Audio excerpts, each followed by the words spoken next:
Salut à tous, bienvenue sur le plateau de l'émission Auto Hebdo, 17e émission, et surtout, bonne année 2026 à toutes et à tous. On est ravis de vous retrouver et de vous faire passer cette nouvelle année de sport mécanique en notre compagnie. Et aujourd'hui, pour la première fois dans le studio de l'émission, pendant une émission, Pierre Barré. Comment ça va, Pierre ? Eh ben ça va super. Merci Michael, bonne année. Bonne année à toi, bonne année à vous toutes et tous. On espère que vous avez passé de bonnes fêtes. J'espère que tu as passé de bonnes fêtes, Michael. Elles furent très bonnes, mais on a quand même envie de s'y remettre. C'est fou ça, mais voilà. Les périodes de coupure sont de plus en plus courtes, on a envie d'y retourner. Toi, ça s'est bien passé ? Bah ouais, parfait. Puis j'ai envie de te dire, de toute façon, on a déjà de l'actu à traiter, donc pour le coup, on n'a pas le temps de s'ennuyer. Exactement. On est déjà de retour à l'action. Exactement, parce que là, vous avez peut-être froid chez vous en regardant cette émission. Eh bien, rassurez-vous, vous vous envoyez au soleil dans quelques instants. On va retrouver Cyprien Juillard qui est au Dakar 2026, qui a débuté donc ce dimanche avec la première étape. Il va vous en parler évidemment, on ira le retrouver là-bas. Et puis, avec Pierre, on fera aujourd'hui une petite preview de ce qui peut se passer en 2026 et surtout de quelles personnes vont faire 2026, qui est aussi le thème de notre nouveau numéro d'Auto Hebdo qui sera disponible dès 20h en version numérique et dès mercredi en kiosque. Et donc voilà, on vous donnera quelques pilotes à suivre, quelques écuries aussi à suivre sur cette saison 2026. Je vous propose qu'on débute, mon cher Pierre, et qu'on aille voir un petit peu ce que Cyprien nous fait là-bas. Eh ben allez, c'est parti, réchauffons-nous un tout petit peu. Le voici, on ne vous a pas menti, Cyprien Juillard dans le bivouac du Dakar 2026. Salut Cyprien, bonne année aussi bien sûr, et surtout avant de parler de la course, on a quand même une question à laquelle on veut avoir une réponse. Comment ça se passe cette acclimatation sur le Dakar ? Salut Michael et salut à tous. Écoute, mon adaptation se passe à merveille ici. Je dois avouer que c'est forcément très dépaysant. Et puis quand on est passionné de sport mécanique et quand on en a fait notre métier comme nous qui avons la chance d'être journalistes dans ce secteur-là, c'est forcément un rêve de venir ici au Dakar, de découvrir ce bivouac. Donc on est ici à Yambou, c'est le premier bivouac de tout ce Dakar 2026. Et non, tout se passe à merveille. On est ravis. On a l'occasion d'échanger avec les pilotes, avec les équipes. Pour le moment, tout se passe bien. C'est évidemment le début. Une seule étape et un prologue qui se sont disputés. Mais on a forcément tous hâte de voir la suite et puis de faire vivre la suite aussi à tous nos lecteurs, nos internautes et nos abonnés sur les réseaux sociaux. Et alors Cyprien, au moment de tourner, on annonce tout ça à nos amis, au moment de tourner l'émission, la deuxième étape est en cours, mais on n'en aura pas les résultats évidemment avant de terminer notre tournage. Mais d'ici là, on peut quand même évoquer la première étape, la victoire de Guillaume de Mévius et Mathieu Baumel, la formidable histoire déjà de ce Dakar. Mathieu Baumel, amputé de la jambe droite il y a 11 mois, est déjà vainqueur. Évidemment, c'est la très très belle histoire de ce début de rallye. Guillaume de Mévius et Mathieu Baumel qui ont remporté la première étape. Et puis je suis juste devant leur voiture que vous voyez derrière moi qui sort justement de cette première étape. Victoire donc pour l'équipage X-Red Mini.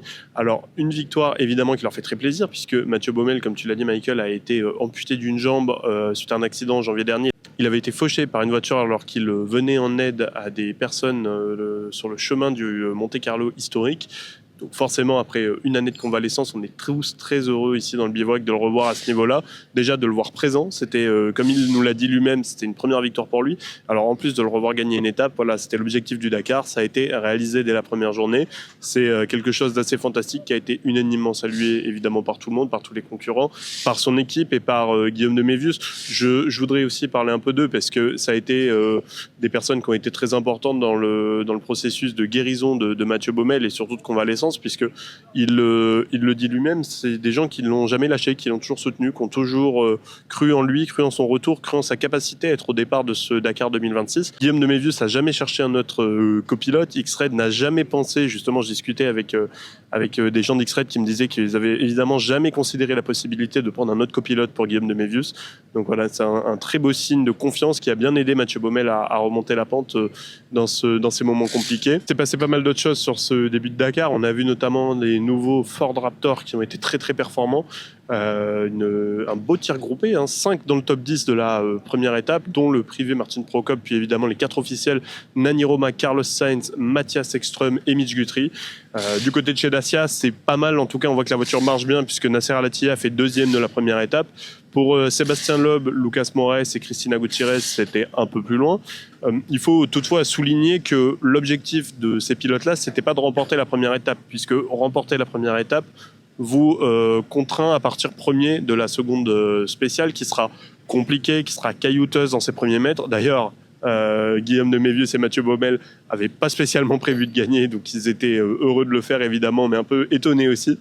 Donc du côté de Dacia, du côté de Toyota aussi, où les 3 officiels sont un peu plus loin, bon, pas d'alerte principale, ils ont limité la casse, on va dire, pour ne pas perdre trop de temps. Celui qui a en revanche perdu pas mal de temps, c'est Yazid Al-Raji qui a raté un waypoint, qui a été pénalisé de 15 minutes du coup, et le temps de retrouver ce fameux point de passage obligatoire, et ben, il a finalement accusé un débours de 28 minutes 50.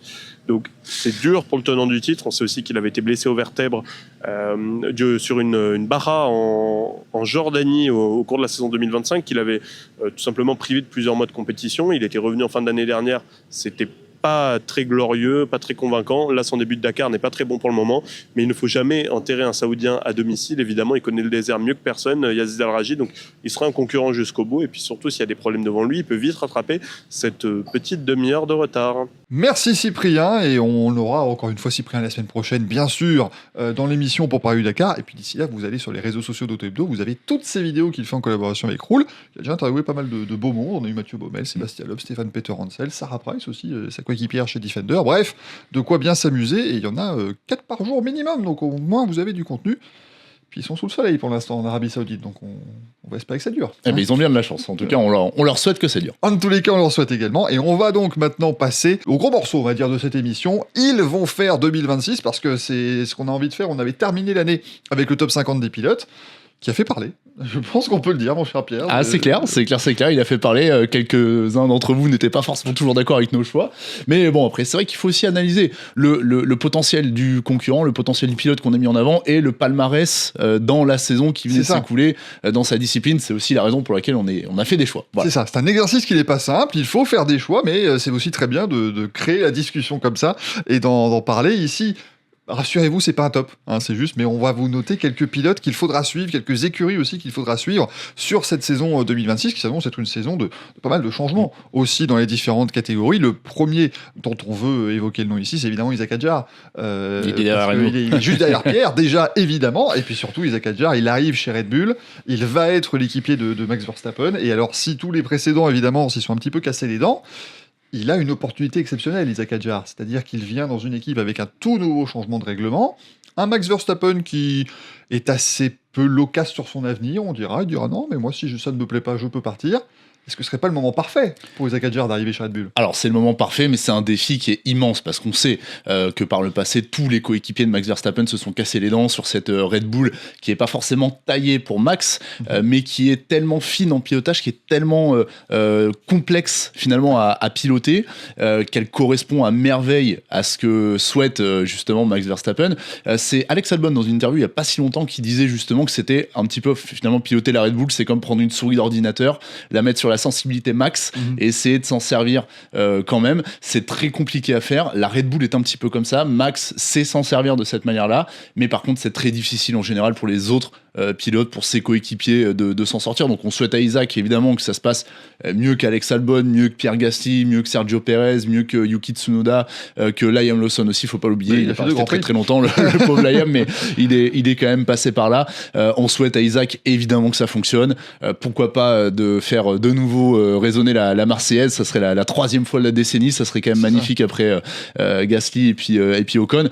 Mais c'est vrai que sur le papier, c'est aussi excitant qu'effrayant. J'ai envie de dire pour la carrière d'Isaac. C'est quasiment du quitte au double parfois hein, quand on va dans la grande équipe Red Bull. C'est vrai que la Mercedes, je me suis fait la remarque, ça fait un bail, ça va, 2021. Ça va. Quand on sait qu'il a fallu attendre entre 96 et 2020. Exactement. Ça va. Moins d'un an entre les deux dernières Marseillaise, ça c'était plutôt pas mal. Merci Pierre, merci Esteban. Clairement. Mais c'est vrai qu'on avait attendu un petit peu depuis Monaco 96. Ouais, depuis Olivier Panis, c'est sûr que c'était plus compliqué. En Formule 1 aussi, ce qu'on va suivre évidemment, c'est les arrivées d'Audi et de Cadillac. Alors Audi, une semi-arrivée, hein, puisqu'ils reprennent l'écurie Sauber, mais ils vont faire leur propre moteur, donc ils vont quand même avoir cette nouvelle donne. Cadillac, par contre, on démarre de zéro, avec des moteurs Ferrari, donc ça, ils seront un peu tributaires de ce que la Scuderia a pu faire, on va dire, comme travail sur ces nouveaux blocs propulseurs pendant l'hiver. Mais c'est bien aussi, parce que ça faisait quand même depuis As qu'on n'avait pas vraiment une nouvelle équipe en Formule 1. Alors j'allais dire, ça renouvelle un peu la grille. Sergio Perez et Valtteri Bottas seront donc les pilotes, donc ça ne renouvelle pas tout de suite la grille, mais peut-être plus tard. Mais qu'est-ce que tu en penses, toi, Pierre, de cette arrivée de Cadillac et de ce défi Audi aussi qui vient avec des moyens quand même hein. C'est clair. Alors déjà, pour commencer avec Cadillac, tu parlais de As. La dernière fois qu'une nouvelle équipe de Formule 1 arrivait en F1, c'était il y a 10 ans, c'était en 2016. C'était une écurie américaine avec un moteur Ferrari et ça s'était soldé par une arrivée dans les points dès le premier Grand Prix, hein, on s'en souvient, avec Romain Grosjean. Donc on va souhaiter la même chose à Cadillac.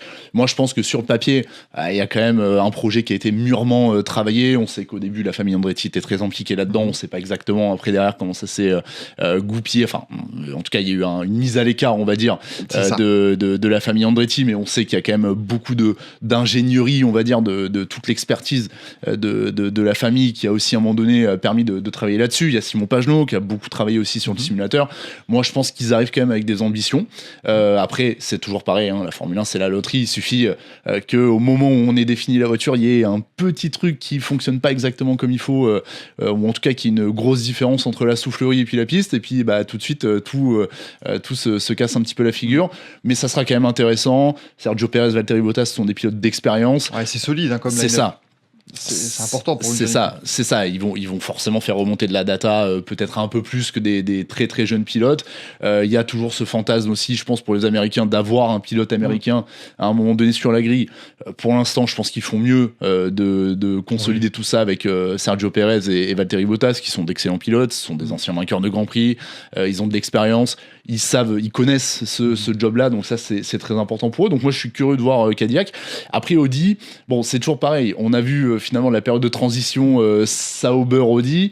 Est-ce qu'on sera vraiment sur du 100% Audi dans l'esprit, ou est-ce qu'on aura encore un petit peu d'ADN Sauber? C'est un peu compliqué à dire pour l'instant. L'équipe reste la même, mais en même temps Audi a racheté toutes les parts, donc c'est complètement Audi, mais bon, c'est les mêmes ingénieurs, ce sera InWheel aussi, même s'ils ont plusieurs sites chez Audi. Donc oui, c'est vrai qu'il y a ce côté un peu mélange des gens, à voir comment ça va se passer.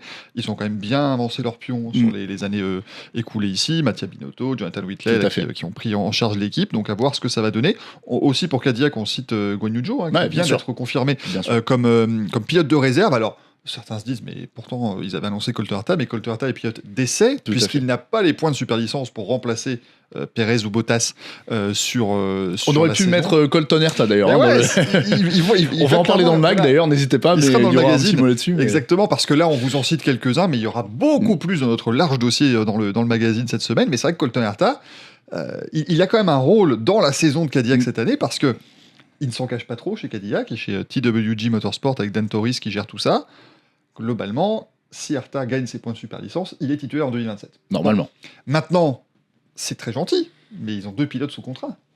Alors, on n'a pas les données de contrat à date jusqu'en 2027, mais comment choisir entre un Bottas et un Pérez?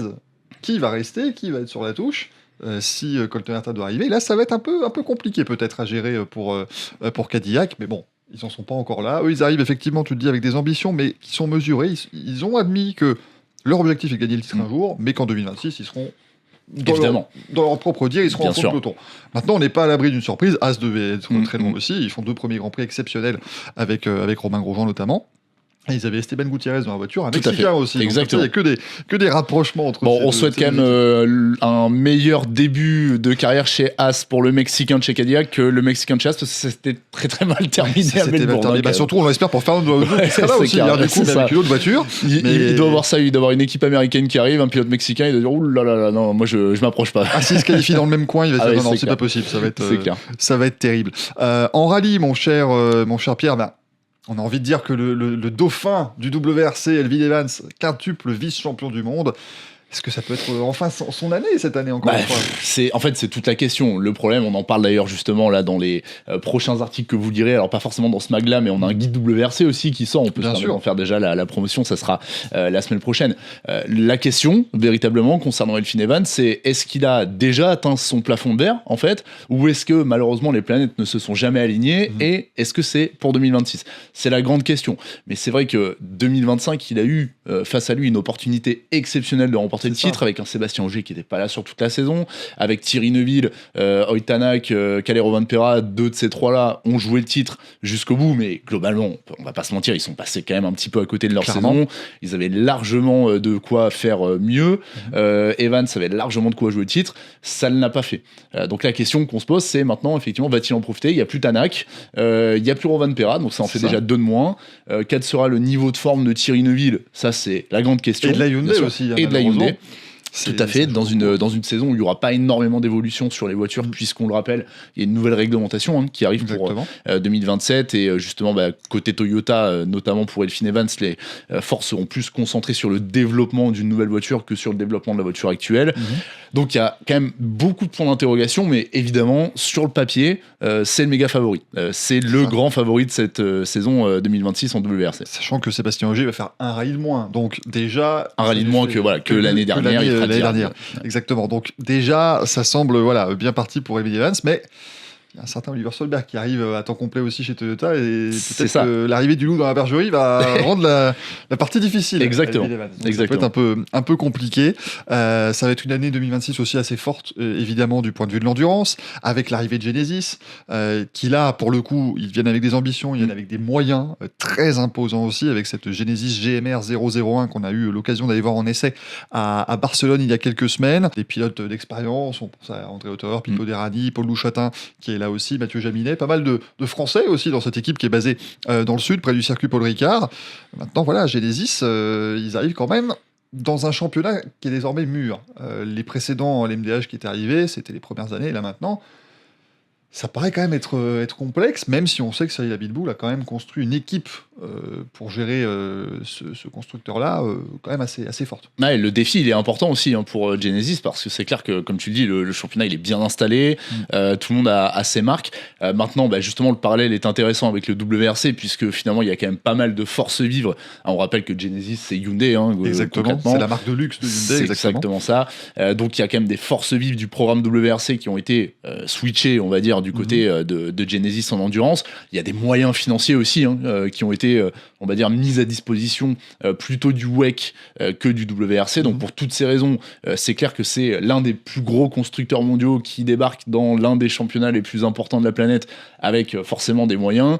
Un line-up super intéressant, parce que je trouve qu'il fait la part belle entre l'expérience, tu parlais d'André Lauterer notamment. Moi je pense aussi à un garçon qui s'appelle Mathis Jobert, bien sûr, qui va faire ses débuts en hypercar, c'est juste énormissime. Et qui lui, à mon avis, va faire très très mal aussi. Il y a des chances, il y a des chances. Mais en tout cas, je trouve que c'est une très très belle histoire, Mathis, parce que c'est un petit jeune qu'on a vu démarrer dans la PCCF notamment, dans des choses, on va dire, à dimension nationale. Il y a un step qui est immense entre la PCCF, sans faire aucunement injure à la PCCF, qui est un championnat génial, mais je veux dire, entre faire de la PCCF et faire de l'hypercar, aller faire les 24 heures du Mans, il y a un monde qui est énorme, et coup de chapeau pour le coup à Genesis de donner cette chance-là à des garçons comme ça, et de les mettre avec un Mathieu Jaminet, avec un Paul Louchatin, comme tu disais, avec tous ces garçons-là.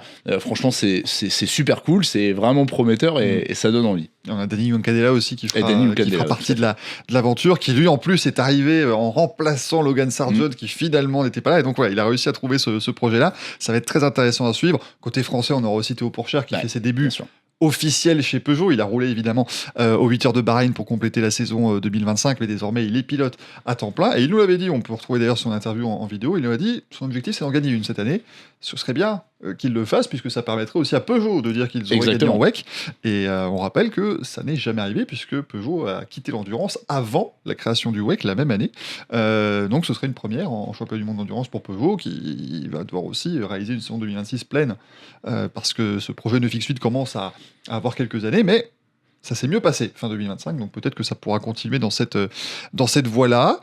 Du côté du MotoGP, Marc Marquez, évidemment, mais ça, vous le lirez dans le magazine, parce qu'on sait que c'est le grandissime favori, mais je veux qu'on parle de Toprak Razgatoglu, notre ami turc, qui est triple champion du monde de Superbike, et qui arrive à 29 ans dans la catégorie Rennes, avec derrière lui, quand même, fanfare et trompette, on va dire. Il est très, très, très attendu.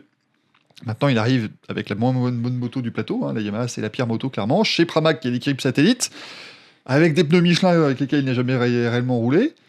Je ne sais pas toi, Pierre, moi j'ai un peu peur qu'on en fasse énormément sur Toprak, mais qu'en fait c'est plutôt 2027 et l'arrivée des nouvelles motos et des Pirelli qu'il connaît déjà, où là on pourra le voir, mais 2026 pourrait être un peu compliqué. Je pense que tu as à peu près tout résumé, c'est-à-dire que Toprak c'est une superstar, clairement, en Turquie notamment, forcément dans son pays il est considéré comme un sportif vraiment de très très haut niveau, une personnalité de très haut niveau, c'est un énorme talent, c'est très certainement l'un des tout meilleurs pilotes de moto, toutes catégories confondues de la planète, c'est un très très gros freineur, notamment notamment Toprak, donc il est capable d'emmener énormément de vitesse dans les courbes, mais effectivement avec une Superbike et avec des pneus Pirelli qu'il connaît.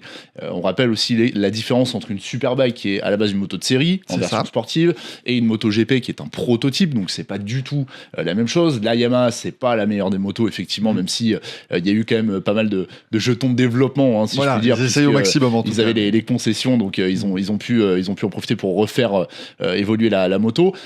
Tu précises effectivement que Toprak sera chez Pramac, on précise, c'est important de le dire, que Toprak aura un contrat Yamaha quand même, donc il disposera d'un matériel d'usine, même si bien sûr ça sera pas avec justement avec Fabio Quartararo notamment dans l'équipe officielle. Moi, j'ai envie de dire que oui, 2026, ça sera pas l'année où on verra Toprak jouer la gagne, sauf s'il y a des opportunités, ce genre de choses. On a bien vu des choses assez atypiques se dérouler la saison dernière en MotoGP. On pense à la victoire de Johan Zarco, non pas qu'elle soit pas méritée du tout, mais c'est vrai que c'était dans un contexte inattendu, ça c'est sûr. Inattendu, on va dire ça comme ça, et on prie pour qu'il y en ait d'autres. Moi, je te demande de la pluie au Mans chaque année. C'est clair. Moi, je suis partant. En plus, comme t'es pas très loin, tu peux faire la danse de la pluie, toi, ça va plus vite. C'est ça. Moi, je peux gérer sur le secteur. Mais pour revenir à Toprak, clairement, là, pour l'instant, c'est une saison d'acclimatation, je pense. Le temps que la Yamaha revienne au niveau, le temps que lui prenne ses marques, il y a cette euphorie là, il faut que ça retombe un petit peu. Je suis d'accord avec toi. Je pense que il y a forcément énormément d'attentes. Ça me fait penser un petit peu dans les années 2000 quand on avait des garçons type Cristiano D'Amata qui arrivaient en Formule 1, qui étaient des superstars aux États-Unis, qui arrivaient là en F1. Tous les regards étaient rivés sur eux, mais attendez, c'est pas le même monde, c'est pas la même chose, c'est pas la même discipline. Mais c'est clair que par contre, 2027, si la Yamaha est au niveau, si la moto a repris un petit peu du galon, on verra aussi ce qui se passe du côté d'Alex Rins, parce que voilà, ça peut peut-être évoluer Rins, aussi chez Yamaha. Ça semble difficile pour lui de continuer, clairement. Voilà, on n'est pas non plus à l'abri 2027 que l'équipe usine, ça soit Fabio Quartararo ou quelqu'un d'autre, mais que en tout cas Toprak y soit. Donc si là il a la moto d'usine, une moto qui marche mieux, des pneus Pirelli dont il connaît en tout cas le comportement, là par contre ça peut pourquoi pas fonctionner. Ça serait pas mal. On a eu des pilotes du Superbike qui étaient venus, Ben Spies aussi notamment, qui est arrivé chez Yamaha il y a quelques années. Ça avait bien marché, mais pas au niveau auquel on pouvait s'attendre. Mais là, ça va être très intéressant de voir ce que va faire Toprak cette année. Un autre qui va être très intéressant à suivre, c'est Mick Schumacher, qui débarque en IndyCar. Il l'a dit lui-même de toute façon, les Schumacher, on roule plus vite quand on voit nos roues. Donc là, c'est bon, il les verra, il n'y aura pas de souci. Les roues sont découvertes en IndyCar. Maintenant, ce sera justement une découverte pour lui de pas mal de choses. Mick Schumacher. Je sais pas ce que tu en penses, mais je trouve que c'est intéressant de le voir arriver dans un pays où son père n'est quasiment pas connu, honnêtement. Michael Schumacher, ça ne parle pas trop. Et ça peut l'aider justement à avoir moins de pression, parce que là où il était en Formule 1 et chez Alpine en WEC, même si les performances étaient vraiment bonnes et qu'on pouvait se satisfaire, être le fils d'eux, ça peut parfois te desservir. Alors que là, aux États-Unis, il n'aura pas de souci. Ça lui a coûté sa carrière, de toute façon, pour l'instant, à Mick Schumacher, parce que les expectations étaient tellement élevées, on va dire, quand il est arrivé en Formule 3, puis par la suite, quand il y a eu cette expérience en Formule 1, tout le monde s'attendait forcément, mais c'est humain, c'est naturel. On s'attendait à voir Michael Schumacher qui a transmis son talent à son fils. Non pas que ce soit un mauvais pilote, Mick Schumacher, mais c'est peut-être juste pas exactement d'un même calibre que son père, et encore il a quand même fait de la Formule 1, il l'a pas volé, il y est allé, donc ça prouve que c'est un très bon pilote. En endurance, il a pu prouver certaines choses, mais on va pas se mentir non plus, même si on adore suivre le WEC, c'est pas non plus le championnat le plus médiatisé dans sa globalité, ce qui fait qu'on a peut-être un petit peu oublié ce dont il était capable. Moi je pense que le défi IndyCar, c'est le truc qu'il lui faut à l'instant T, c'est parfait aujourd'hui, parce que voilà, clairement il a le niveau pour aller jouer la gagne. C'est un petit peu comme quand Romain Grosjean a quitté, malheureusement pas pour les bonnes raisons, mais il a quitté la Formule 1 fin 2020, qui s'est retrouvé en IndyCar. Tout de suite, en fait, on se retrouve avec un pilote qui, depuis des années, jouait un peu les fonds de tableau. Donc, forcément, on avait un peu oublié ce dont il était capable. Et bam, d'un coup, il se retrouve dans une voiture qui peut jouer des victoires. Forcément, ça change tout.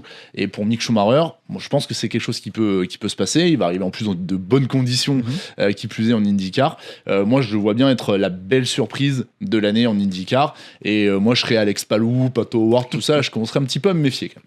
Ça va. Alex Palou, je pense que là, il est dans une posture, il peut se méfier de personne. Il peut, bien. Là, il peut se permettre de se méfier, pas se méfier. Mais les autres, ça va être compliqué. Les autres, ça peut être difficile. C'est vrai qu'en plus, l'équipe RAL avec laquelle il a signé se structure, s'améliore aussi. Donc, on n'est pas à l'abri qu'il y ait des bonnes prestations dès 2026 pour Mick Schumacher. Mais ça va être très intéressant de voir ça. Puis ça donne un peu de sang neuf aussi à une discipline qui a la même voiture depuis des années. Enfin, voilà, c'est bien aussi de la redynamiser un petit peu. Et puis, on va terminer, Pierre, avec quelque chose qui est très proche de nous maintenant, puisque le rallye Monte-Carlo arrive très vite, et donc le début de la saison du championnat du monde des rallyes. Et en WRC2, la deuxième catégorie, on va dire, qui va peut-être donner pas mal de pilotes de 2027 en catégorie RN, on va avoir un sacré contingent français quand même. Ouais, là aussi, on a les Toprak peut-être du WRC 2027 qui sont dans l'attente. Alors, la liste des engagés, elle a été diffusée, donc au moment où vous allez pouvoir découvrir cette émission, justement, on a connaissance de cette liste. Et effectivement, côté Rallye 2 et WRC 2, c'est vraiment le rallye de France, c'est la fête aux Français.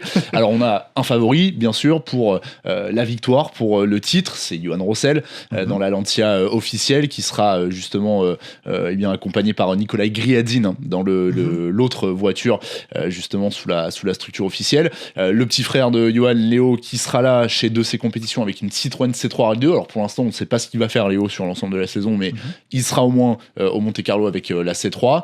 On peut compter aussi sur Elliott Delecourt, on peut compter sur Matteo Chatillon. Matteo qui lui a justement évoqué qu'il allait étoffer son programme. Il y aura 8 courses notamment cette saison en WRC2 normalement. Pablo Sarrazin bien sûr, un petit peu dans le même cas de figure que Léo Rossel, on ne sait pas ce qu'ils vont faire.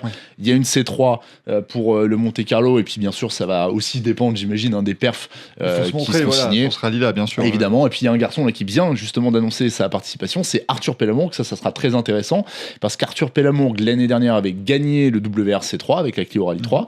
Donc un Monte-Carlo dans des conditions un peu givrées sur une 4 roues motrices, il connaît, il sait faire, il a déjà les notes.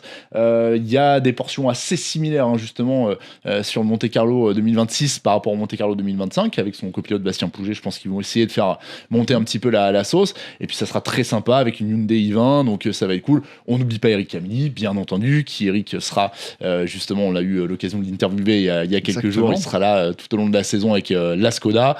Bref, là pour le coup, on a vraiment en tout cas effectivement un contingent de pilotes français qui est exceptionnel. Et on rappelle juste quand même que le podium l'année dernière du WRC2, c'était 3 Français. Tout à fait. Johan Rossel, Eric Camilli, Léo Rossel. On rappelle qu'il y avait 2 Français sur le podium scratch avec Sébastien Ogier qui s'était imposé et Adrien Fourmeau 3e.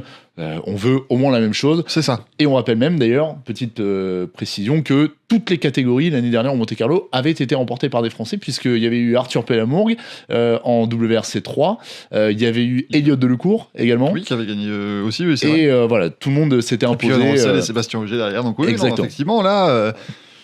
on ne veut pas leur mettre la pression à nos pilotes français, mais bon, on va bien falloir faire un bon rallye. Non, mais c'est intéressant effectivement de suivre le WRC2 cette année, parce que comme l'an prochain, il y aura des voitures qui seront très proches dans leur philosophie des WRC2 actuels, ça va peut-être motiver certaines équipes à aller lorgner une nouvelle fois du côté du WRC2. Et donc voilà, on se demande toujours un petit peu l'avenir. Écoutez, on a Adrien Fourmeau pour le moment où Sébastien Ogier décidera de raccrocher totalement. Et puis il y a pas mal d'autres pilotes français aussi justement derrière à suivre. Donc ça va être très, très intéressant. Voici quelques-uns et quelques-unes des histoires qu'on va suivre dans cette saison 2026. Il y en a beaucoup d'autres dans le numéro d'Auto Hebdo disponible cette semaine. On revient à un rythme hebdomadaire. On avait laissé le dernier sur l'argent dans les sports mécaniques 2 semaines en kiosque. Là maintenant, c'est reparti pour la saison 2026. Donc n'hésitez pas à aller vous le procurer. Il est disponible dès 20h, donc en version numérique et en kiosque mercredi. Et puis nous, on vous donne rendez-vous à la semaine prochaine pour une nouvelle émission Auto Hebdo. On souhaite bon courage à Cyprien qui découvre d'ailleurs à partir d'aujourd'hui les joies de changement de bivouac aussi sur le Dakar. Donc voilà, ça fait partie de l'aventure. Il vous en parlera la semaine prochaine certainement. Merci beaucoup Pierre d'avoir été là. Et merci Michael. Pour le Monte-Carlo aussi avec le guide WRC donc, qui arrive la semaine prochaine. J'en fais un peu la promotion. Ça sera pas cette semaine, ça sera la semaine prochaine du coup en kiosque. Vous pourrez découvrir justement tout ce qu'il y a à dire sur la saison 2026 du WRC dans toutes les catégories. On a essayé d'être au plus large, et puis bien sûr avant le Monte-Carlo qui arrive très très vite. Ça arrivera très très vite. Merci beaucoup d'avoir été là et on vous dit à la semaine prochaine. Ciao ciao. Merci à tous.